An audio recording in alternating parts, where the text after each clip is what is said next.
할렐루야. 옆에 있는 분들은 이렇게 얼굴 쳐다보세요. 좀 오래 보세요. 사진 입생 그러다 뽀뽀하겠네. 이쁘시죠?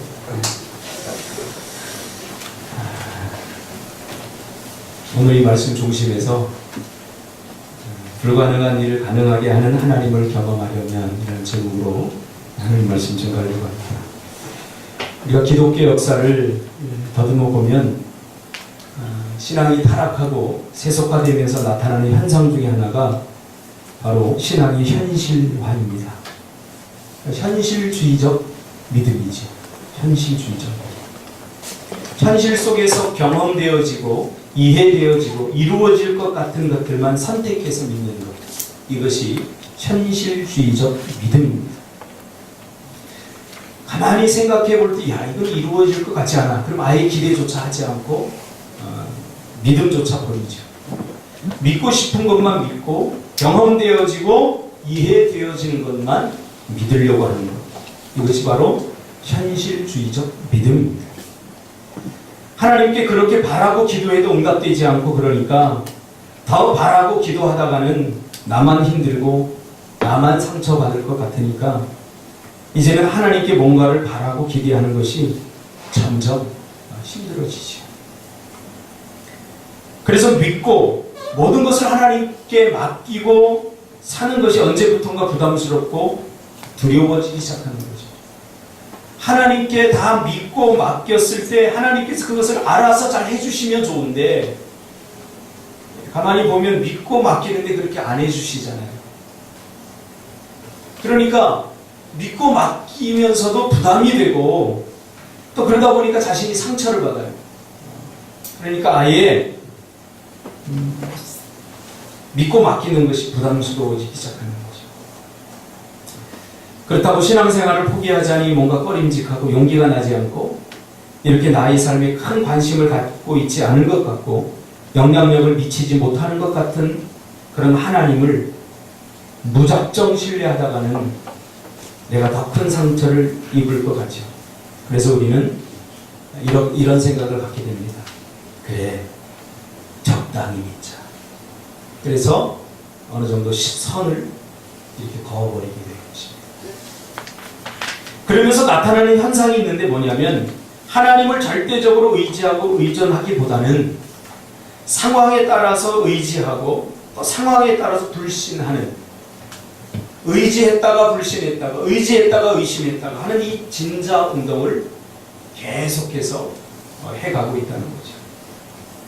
어떤 때는 하나님을 의지하는 것 같은데 또 어떤 때는 불신하기도 하고 이러면서 그래도 나는 하나님을 믿어 라고 착각하게 됩니다.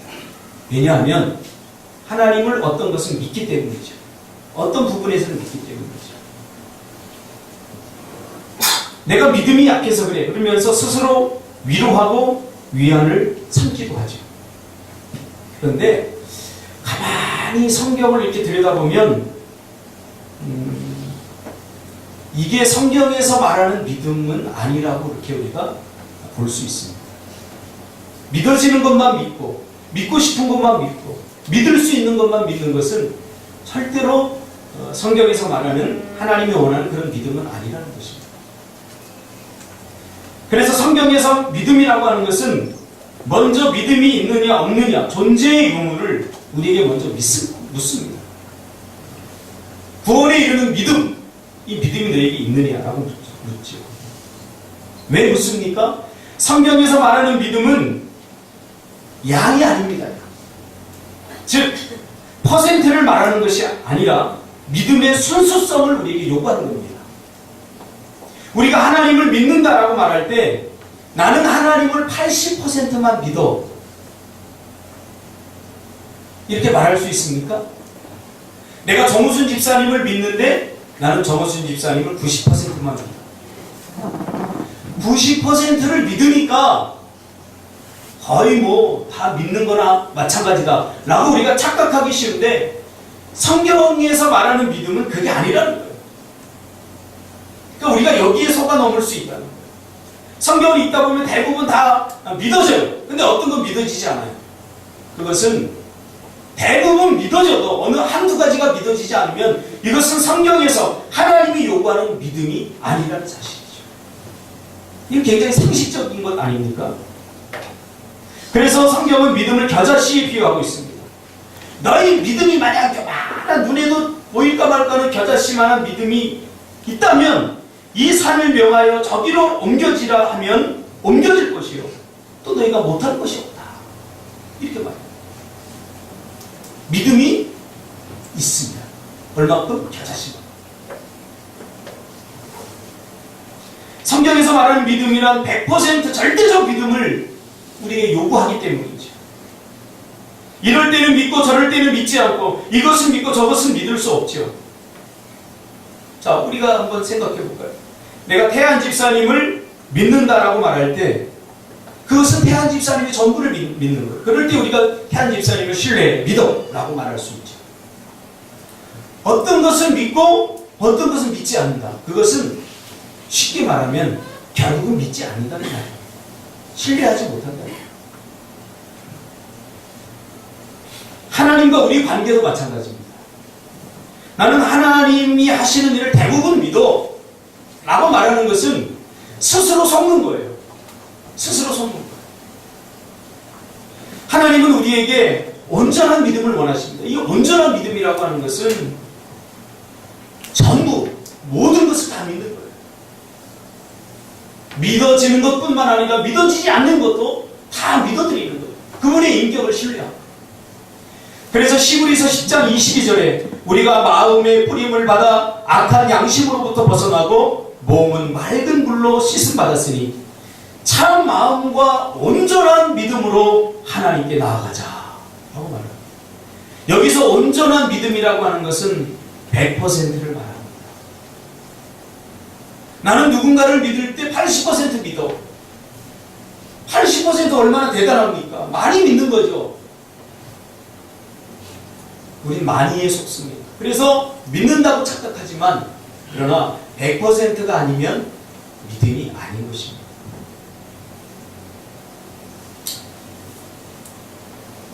하나님은 우리가 하나님을 100% 신뢰하기를 원합니다. 중요한 것뿐만 아니라 중요하지 않은 것, 전부 모든 것을 다 맡기기를 원하십니다. 이 100% 신뢰하지 못할 때 어떤 현상이 일어나면 맡기고 싶은 것만 맡기게 되는 거죠. 그렇죠? 이루어질 수 있을 것 같은 것만 맡기는 거죠. 그래서 베드로전서 5장 7절에 너희 염려를 다 주께 맡기라. 이는 그가 너희를 돌보시리라. 하나님이 우리를 돌보신다는 것을 믿습니까? 여기서 믿는다라고 말할 때 100% 믿는다는 걸 말해요. 그러면 다 맡기라는 거예요. 전 여기서 베드로전서 5장 7절에서 은혜 받는 게 뭐냐면 다 맡기라요. 다가 뭐냐면 100%를 말하는 거거든요. 크건 작건 내가 할 수 있건 없건 모든 것을 이루어질 것 같건 이루어지지 않을 것 같건 하나님께 다 맡기는 거예요. 이게 100% 하나님을 신뢰한다는 증거라는 사실이죠.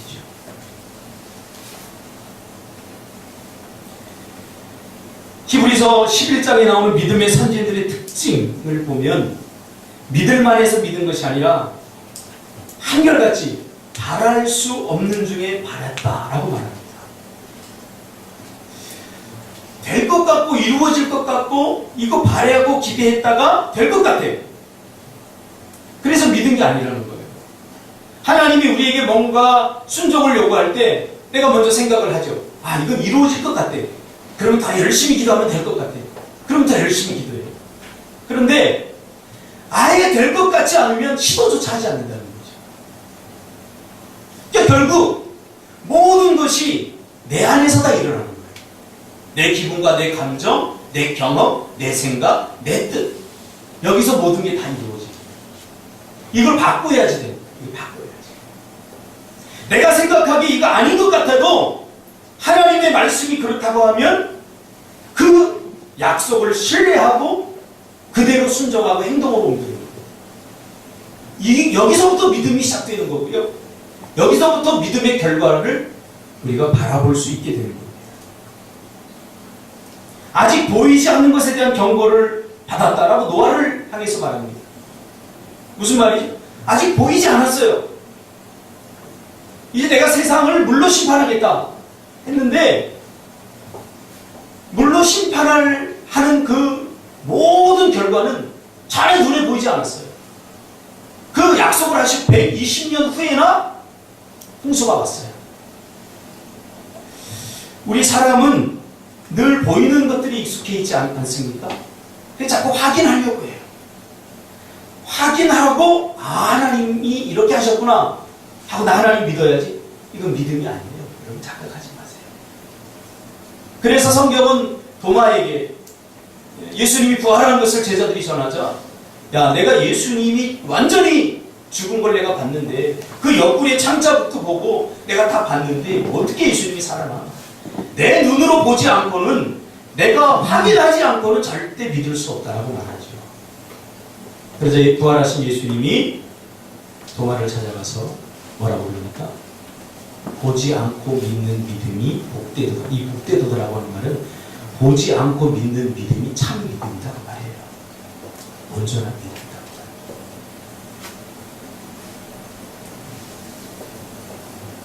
히브리서 11장 1절에도 믿음에 대해서 설명해 주고 있습니다. 믿음이 뭐냐? 믿음은 바라는 것들이 실상이요 보이지 않는 것들이 증거리. 다 미래형 것들 있어요. 현재 말하는 것, 확인하는 게 아니에요. 눈에 보이는 걸 누가 믿지 못하겠습니까? 요단강이 눈앞에서 갈라지는 걸 보고 누가 믿지 못하겠냐고. 그러나 이스라엘 백성들은 요단강이 갈라지지 않고 더 많은 물이 쌓이고 도저히 그 강에 발을 담갔다가는 휩쓸려 갈 것 같은 그런 불가능한 상황 속에서도 발을 디뎠다는 겁니다. 이게 믿음이에요. 이 일이 어떻게 가능하겠습니까? 자기가 머리로 생각해봐서 이해되어지고 경험되어진 것을 근거로 한 것이 아니라 철저히 하나님을 신뢰했기 때문에 가능한 것이죠. 지금 나의 앞에 놓여있는 상황과 문제가 경험되어지지 않고 이해되어지지 않아도 하나님을 신뢰함으로 믿고 순종한 사람들이 바로 히브리서 11장 1절의 주인공입니다. 11절. 그러면서 11장 19절에 아브라함이 어떻게 이삭을 제물로 드릴 수 있었는가? 히브리서 기자는 이렇게 내포를 달고 있습니다.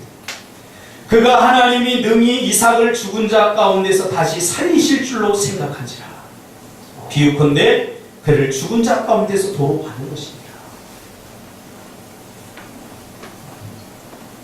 믿음은 바라는 것들의 실상이에요. 아브라함은 믿었어요. 이삭을 드리면서 이게 끝이 아니다. 이삭이 죽을 거라는 확신이 있었어요. 왜? 자기가 죽일 것이기 때문에. 그러나 그 확신 못지않게 아브라함은 내가 죽여도 하나님이 이 이삭을 다시 살리실 거야 라고 하는 믿음이 있었다는 거예요. 할렐루야. 이 믿음이 중요합니다. 오늘 우리에게는 이 믿음이 없어서 힘든 거예요. 삶이. 그래서 믿음이란 확인하고 나서 신뢰하는 것이 아니라 처음부터 확신하고 계속해서 신뢰하는 것입니다. 이해하면서 믿는 것이 아니라 믿고 나면 이해가 되는 것입니다. 노아가 믿고 방주를 120년 동안 지으니까 120년 후에 왜 방주를 그렇게 크게 또 짐승들을 다 그렇게 거기에 넣어야 됐는지 비로소 120년 후에 알게 되었습니다. 순종하고 나니까 이해되어지고 순종하고 나니까 하나님의 뜻을 더 선명하게 보게 되더라는 것입니다. 우리는 먼저 보여달라고 그러죠. 하나님 보여주세요. 그건 내가 믿을게요. 이 믿음을 잘 모르는 사람들이 보이지 않아요. 바랄 수 없는 중에 그래서 바라는 것이 믿음이에요. 이루어질 것 같은 거, 될 것 같은 거 누가 못 믿겠어요? 믿음이 아니에요.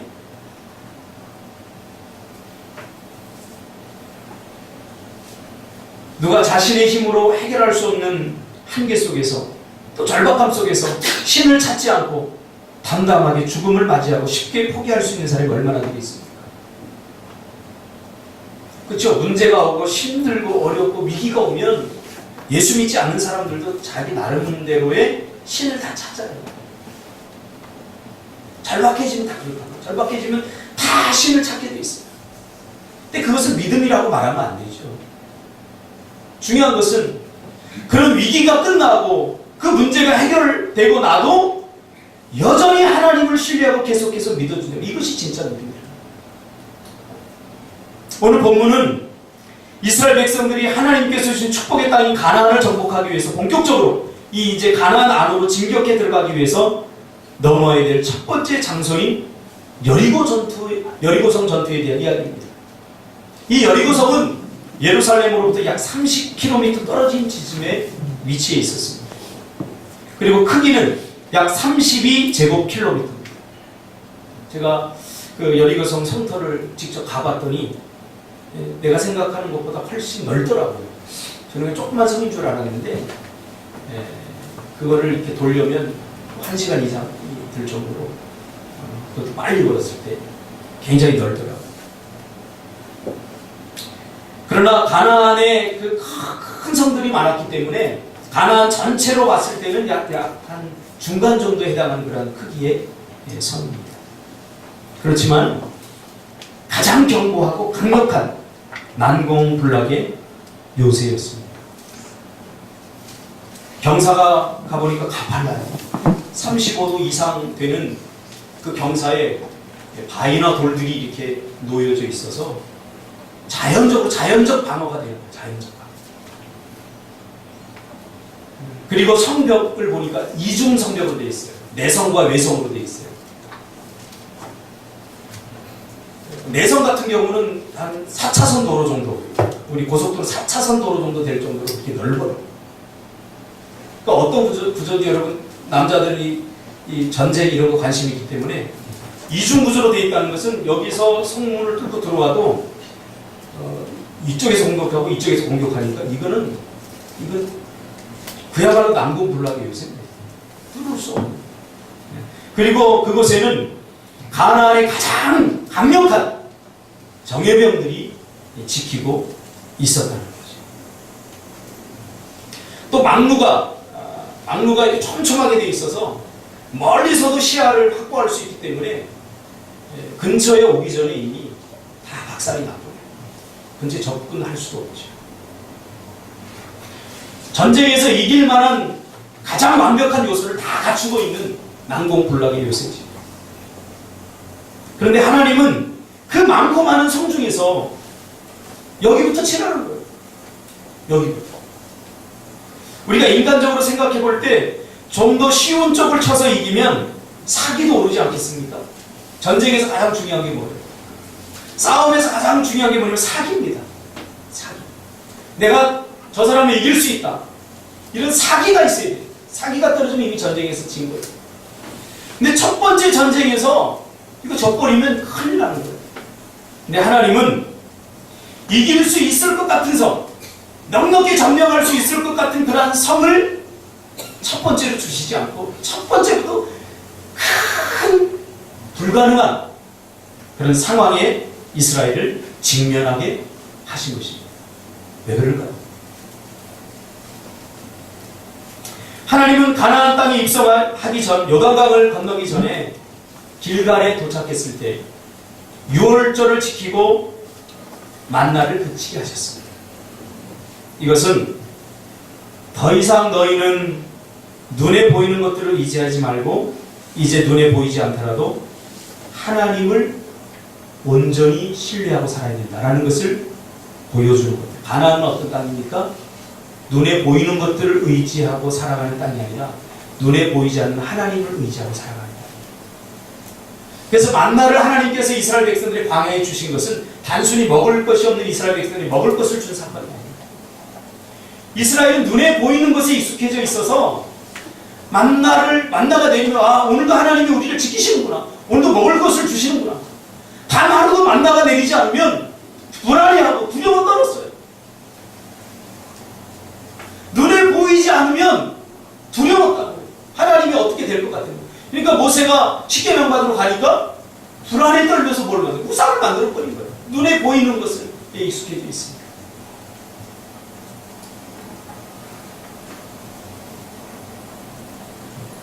실제로 가나안 입성에는 믿음으로 살아야 되는 것을, 믿음으로 살아가야 될 땅이라는 것을 말해주고 있습니다. 이렇게 선언을 하고 나서 하나님은 이론적으로 설명을 하고 나서 실제적으로 이게 무슨 의미인지 첫 번째로 설명해 주기 위해서 여리고성 전투를 치르겠습니다. 눈에 보이지 않는 하나님을 우리가 어떻게 신뢰하고 어떻게 우리가 믿음이 삶 속에서 현실화되는지를 보여주기 위해서, 하나님을 믿고 신뢰하면 어떻게 되는지 실제적으로 보여주기를 원했습니다.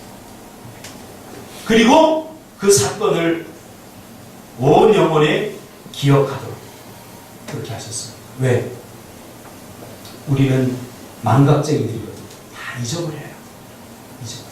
하나님 주신 은혜, 사랑 이런 거요 오래 가지 못해요.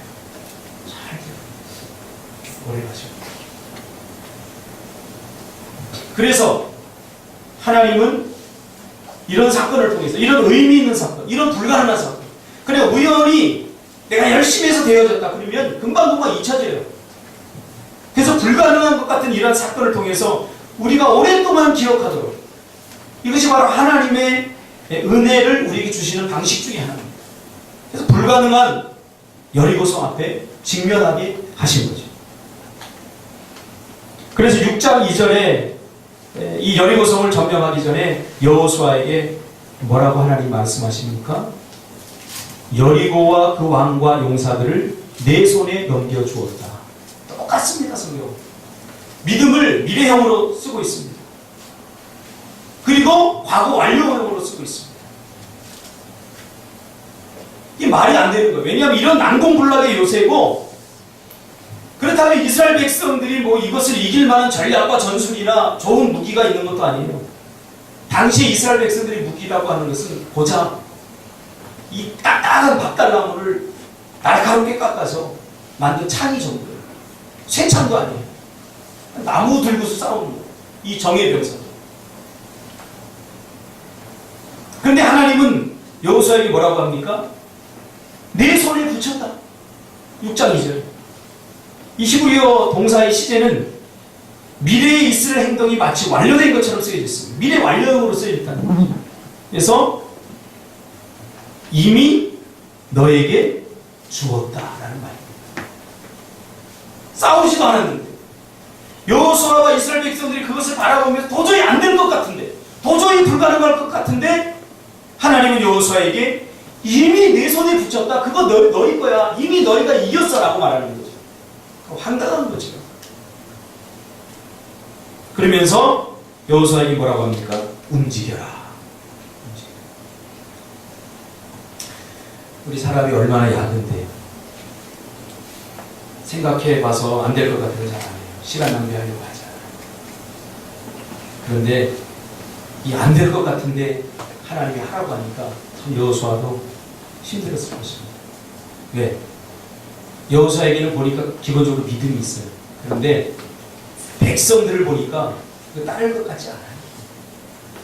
여호수아의 고민을 우리가 여기서 발견할 수 있습니다. 좀 그럴듯한 작전, 전략, 누구나 공감하고 이해될 것 같은 전략이면 행동하기 쉽습니다. 기껏해야 하나님이 주신 전략이 뭡니까? 성을 돌아라는 거예요. 어디서 언제 활이 날아올지 몰라요. 언제 활이 날아와서 꽂힐지 몰라요. 그런데 그것도 법궤를 맨 앞에 모시고 성을 계속해서 돌라는 거예요.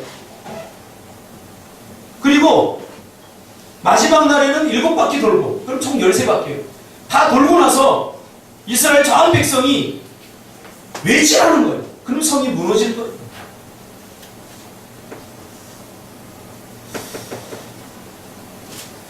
참 허무맹랑한 소리죠.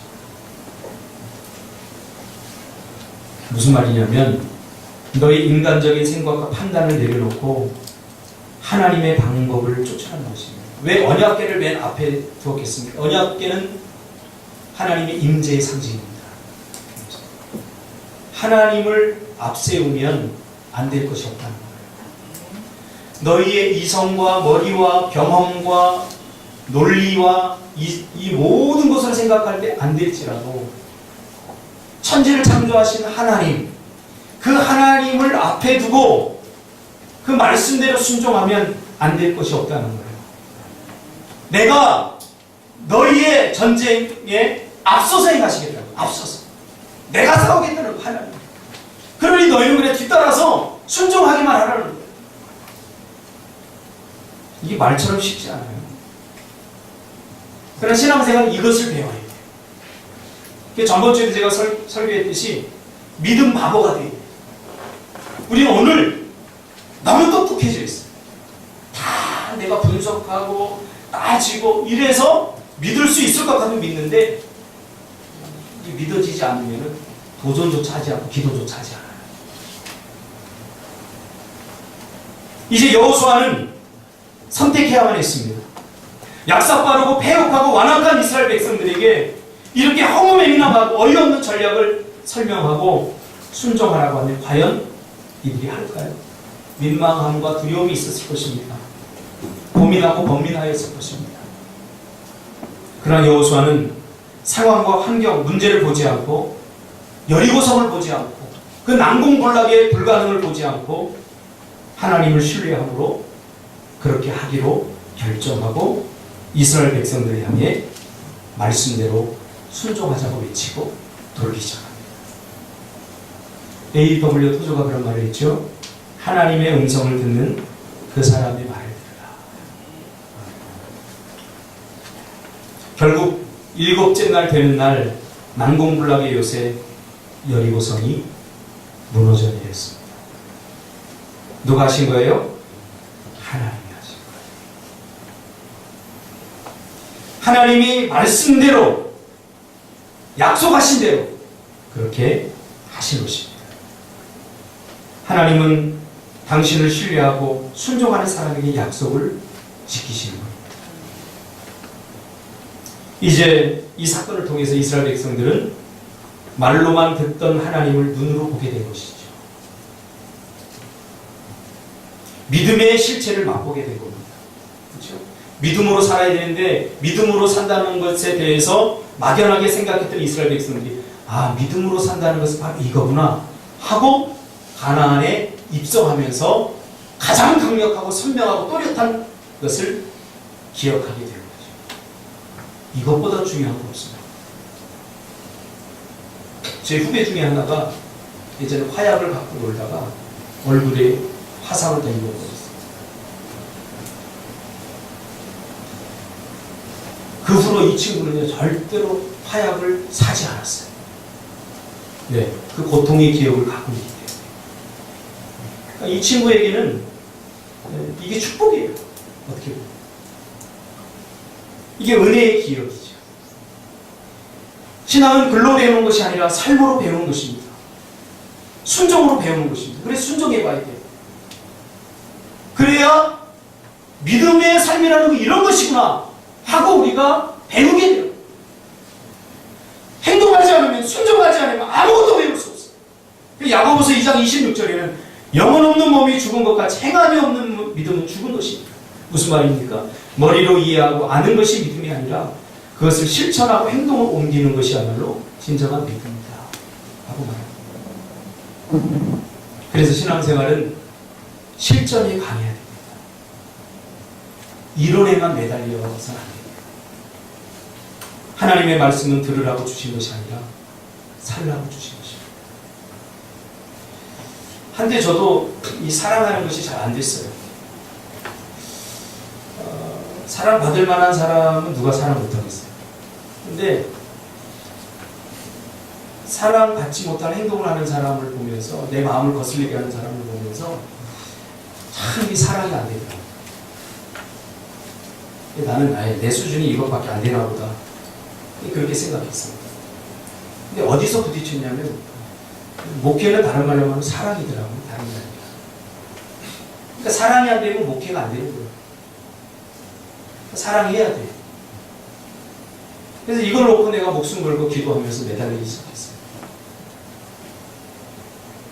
되더라고요, 사랑이.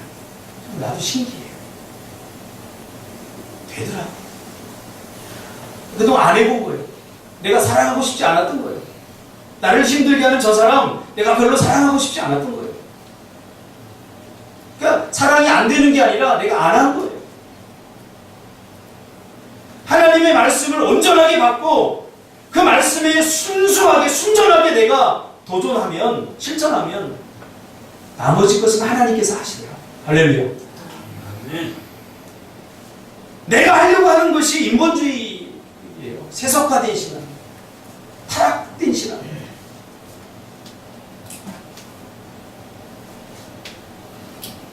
하나님의 말씀대로 살려고 보니까 허무맹랑하고 이해되지 않고 어리석어 보입니다. 그래서 고린도전서 1장 18절에 십자가의 도가 멸망당하는 자들에게 미련한 것이요 구원받는 우리에게는 하나님의 능력이라. 철저하게 눈앞에서 보게 되는 것이죠. 이것이 바로 하나님께서 우리의 믿음을 강화시키시는 방법입니다. 또렷하고 명백한 기억 속에서 우리의 믿음의 내용들을 우리는 저장해야 합니다. 우리의 믿음이 하나님을 향해 다 깊어지려면 이렇게 불가능 앞에 서서 도저히 믿어지지 않는 현실 앞에서 여전히 믿음으로 살아드리고 결단하고 순종하는 용기가 필요합니다. 여호수아처럼 말이죠.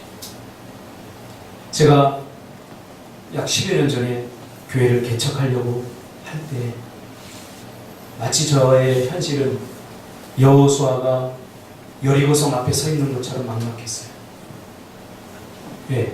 개척을 하려면 건물을 얻을 돈이 최소한 있어야 되는데 돈도 한 푼도 없었죠.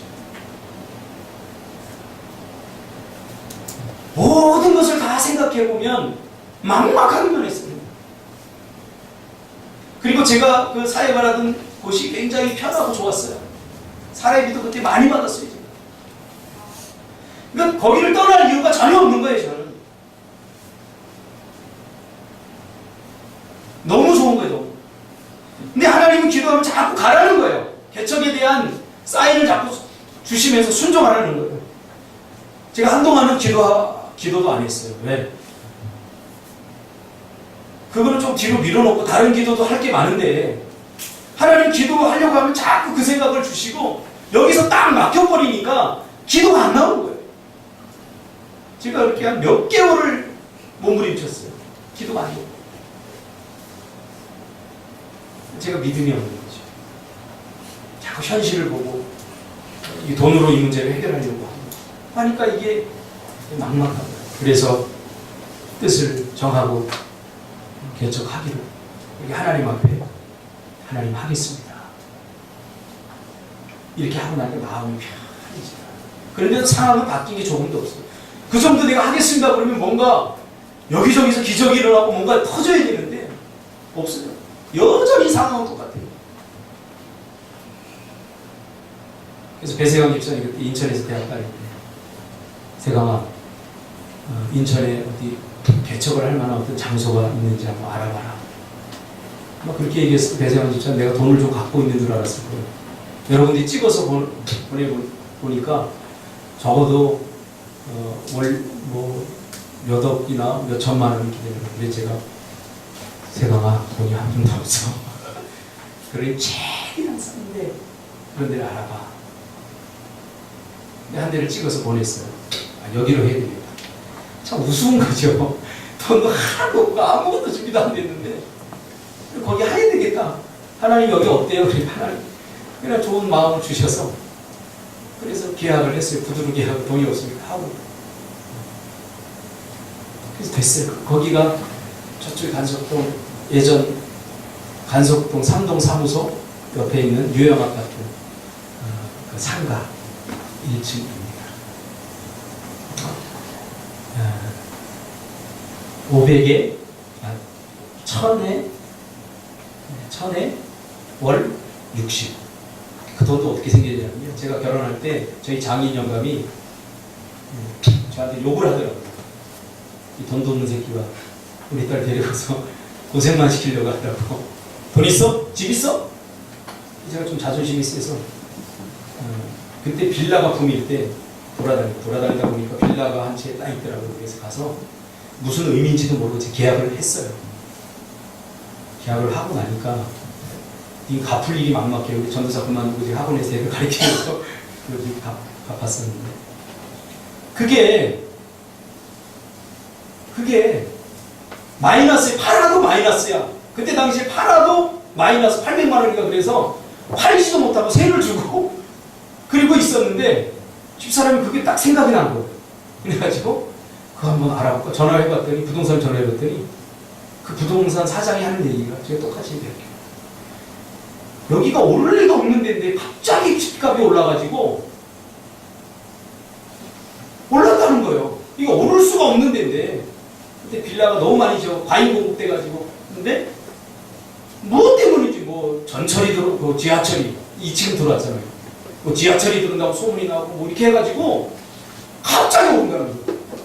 그래서 파니까 1,000만 원이 생긴 거야. 할렐루야. 이게 우연입니까? 하나님은 다 준비를 해놓으셨더라고요. 그리고 나서 이 목회를 시작했는데 뭐 얘네들 데리고 했는데 홍보 많이 해요. 뭐 쓰고 보면은 뭐 500원 들어오고 1,000원 들어오고 그게 한 주에 헌금이 뭐 3만 원, 4만 원 한 달에 해봤자 20만 원이 채 안 나왔어요. 그러다 보니까 월세를 잘 냈겠어요? 못 냈겠어요? 낼 수가 없죠. 거기에 매일 시달렸어요. 한 3개월쯤 봐주는데 주인이 4개월째부터 전화를 해가지고 왜 월세 안 내냐 나가라. 그렇게 6개월을 밀리니까 더 이상 거기서 버틸 수가 없어요. 그래가지고 하나님 이제 어떻게 됩니까? 그러니까 하나님 뭐 어떡하면 가야지. 그래서 알아보던 중에 우리 밑에 여기 홍출교에 여기 알아본 거예요. 집사람이 2층 3층 쓰는데 월세가 150에 한 달에 한 200 정도 나가요. 돈 1,000만 원도 없어서 보증도 거의 다 까먹고 지금 한 500밖에 안 남았고 그런데 보증금 그때 3,000, 6,000인가 거기를 보여주시는 거예요. 아 이거는 그냥 좋게 봤다. 이걸 끝이다. 그리고 왔는데 자꾸 기도할 때마다 여기를 자꾸 보여주시는 거예요. 이제 도전하면 여러분 피곤해요. 할렐루야. 입을 넓게 열면 입이 찢어집니다.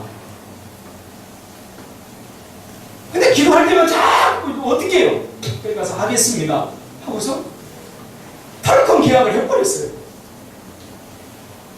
그래서 어떻게 해서 3,000에 하고 그 위에 보증금은 뭐 나중에 주기도 하고 월세를 조금 더 주고 이렇게 해서 여러분 한 달에 60도 못 내던 사람이 거의 200을 내면서 살게 됐어요. 할렐루야. 그렇게 근근히 버티다 보니까 또 그 관리소장이 나본주 이렇게 아주 입장인데 개척교회 목사를 안 보더라고요. 당신 그러면서 왜 월세 안 내냐. 뭐 조금 잘못하면 유리 한 장 깨졌는데 안수 입장 좀 봐줄 줄 알았는데 더 비싸게 물리는 거예요. 내가 상처를 많이 받았어요. 막 당신 하면서 막 하는데 힘들어요. 그래서 또 옮겨야 되겠다. 알아보던 중에 여기가 매매로 나온 거예요. 거의 3억 돈이 났어요. 아니 반전 1억도 없고 월세도 지금 밀리고 보증금도 다 주고 와야 될 판인데 하나님도 여기를 원하는 거예요. 참 우리가 얼마나 믿음이 없는지 저는 그 사건을 통해서 경험했습니다. 결단하고 정말로 입이 찢어지도록 고생을 했어요. 여기 오면서 성도들한테 보여주고 다 좋다는 거예요. 갑시다. 입 십시일반하면 다 될 겁니다. 근데 정작 와보니까 이게 뭘 나가야 되는 돈이 있고 그러니까 성도들이 싹 빠져나가요. 그리고 저 찌끄러기들이 나와요. 아무것도 모르는 찌끄러기.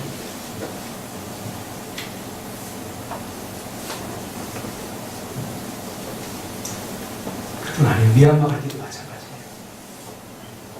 우리가 우리 교회 관리비를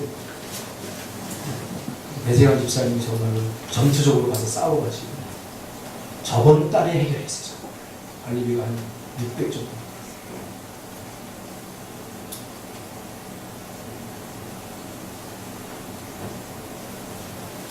지금도 현실은 불가능합니다.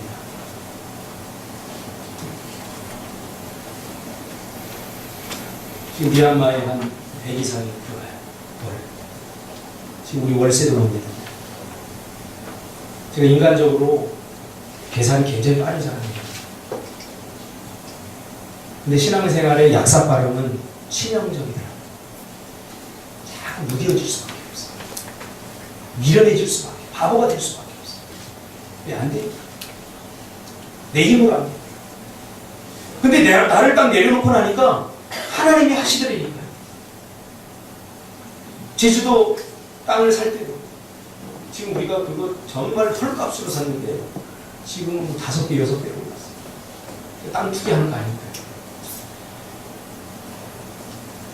우리가 제주 선교 이제 처음에 갈 때 아니 선교학교 할 돈도 없는데 제주 선교 가려니까 참 힘들어요. 왜? 다 가는 사람들이 이거 내잖아요. 우리 수련회도 지금 다 교회에서 보조를 못 해주니까 다 가는 사람들이 내요. 근데 저도 내요. 저도 내고 가요.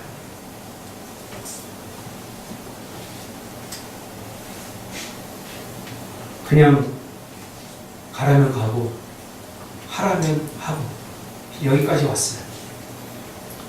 요즘 제가 드는 생각이 뭔지 아십니까? 그땐 제주도에 왜 가야 되는지 몰랐어요. 보라마 그치? 제주도 성경이 뭐 싼 것도 아니고 갔다 오면 또 그거 갚아야 돼요. 일 못해서 돈 못 벌고 미얀마도 마찬가지예요. 150만 원, 200만 원씩 내고 갔다 오면 그 카드비 내서 갔다 오면 그것도 갚을 만하면 또 가자. 이제 직장 들어가서 또 안정될 만하면 사원 집사 가자. 예. 참 바보들이고 멍청한 놈들이에요. 저를 비롯해서 다 바보들이에요. 근데 이렇게 10년 하고 나니까 뭔가 보이기 시작하네요. 왜 그렇게 하게 하셨는지, 왜 제주도를 가게 하셨는지, 왜 미얀마를 가게 하셨는지. 저를 사랑하는 분들은 저에게 진심 어린 사랑하는 마음으로 박 목사 그렇게 목회한다는데 언제까지 개척교회 할 거야? 좀 노후 대책도 서야지. 제가 사역하는 거는 좀 미련해 보이는 것 같아요. 안 될 것 같은 일만 하니까. 그때마다 제 마음속에 제가 스스로 하는 이야기가 있어요. 지금까지도 하나님이 책임져 주셨고 앞으로도 하나님이 책임져 주십니다. 아니 그렇게 하지 않더라도 저는 후회 없습니다. 노후에 1,000원짜리 약을 살 돈이 없어서 그 약을 못 먹고 죽는 한이 있더라도 난 좋아요. 그래서 앞으로도 이렇게 할 거예요.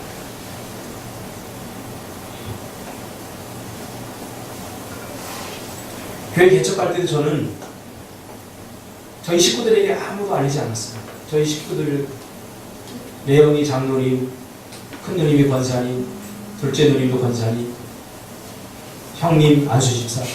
제가 개척한다고 하면 적어도 개척할 수 있는 어느 정도 돈은 줄 거라고 생각해요.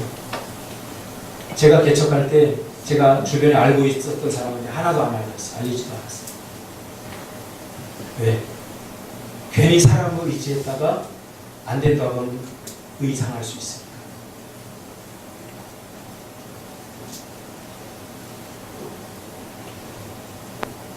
우리 누님은 제가 개척하고 나서 6개월 만에 알았어요. 그걸 이야기를 하지 왜 안 하냐고. 형제끼리 그러면 안 돼요. 괜히 부담 주고 싶지 않았어요. 왜냐하면 하나님을 그냥 의지하고 싶었어요. 하나님만 의지하고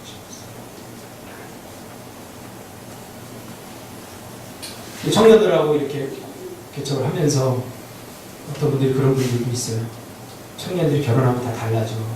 지금 열심히 하지만 청년들 너무 의지하지 마. 저 청년들 의지 안 해요. 그냥 하나님만 의지하는 거죠. 젊은 날에 저렇게 헌신하니까 그게 난 내 가슴에 감동이 오는 거죠. 청년들 걱정하지 마세요. 하나님께서 미래를 책임져 주실 거예요. 한번 보자고요. 하나님께서 어떻게 인도하시는지. 약삭빠르게 자기 것 챙기면서 사는 사람들과 정말 미련하고 우직하지만 우직해 보이는 그 길을 걷는 것이 그 결과가 어떻게 나타나는지.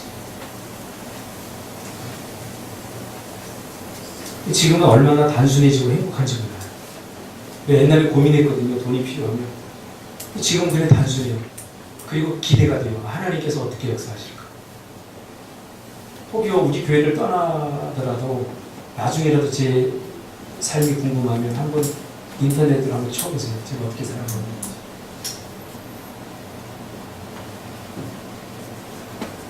저는 지금 행복해요. 너무너무 행복해요. 그리고 좋아요.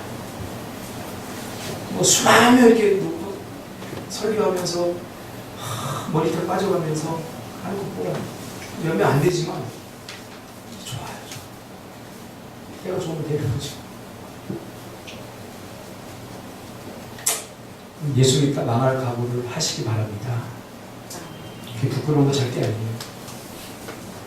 기도하다가 응답 안 되는 거 그거 부끄러운 거 아닙니다. 응답되어야 되면 하나님이 사랑하고 그 사람만 축복하는 사람입니까? 예수 잘 믿어도 망할 수 있어요. 예수 잘 믿어도 암에 걸릴 수 있으니까요. 왜 두려워해요? 오카는 목사님도 암에 걸려서 돌아가셨어요. 그 저주입니까? 예수 잘 믿어도 직장 잃어버릴 수 있어요. 여러분 성경을 제대로 보세요. 한국의 기복주의 신앙이 한국교회를 망치고 있어요. 죽도록 교회 헌신하고 내가 안 돼도 하나님 다 하셔요. 저는 그걸 알아요. 알기 때문에 함부로 할 수 없어요. 믿음 바보들이 되시기 바랍니다. 그래서 불가능한 일을 가능하게 하시는 하나님을 우리는 자주 경험해야 됩니다. 저는 깨달았습니다. 도저히 안 될 것 같고 불가능해 보이는 일 앞에 설 때 더 좋은 선택을 위해 고민하지 말고 이때야말로 하나님을 더 믿어드려야 할 때입니다. 그래서 더 좋은 선택보다 더 좋은 믿음이 필요한 거예요. 불가능하고 막막하고 합이 깜깜해요.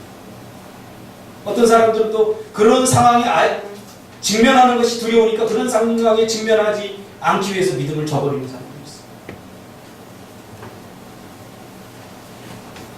산을 옮길 만한 큰 믿음은 자연적으로 생기지 않습니다.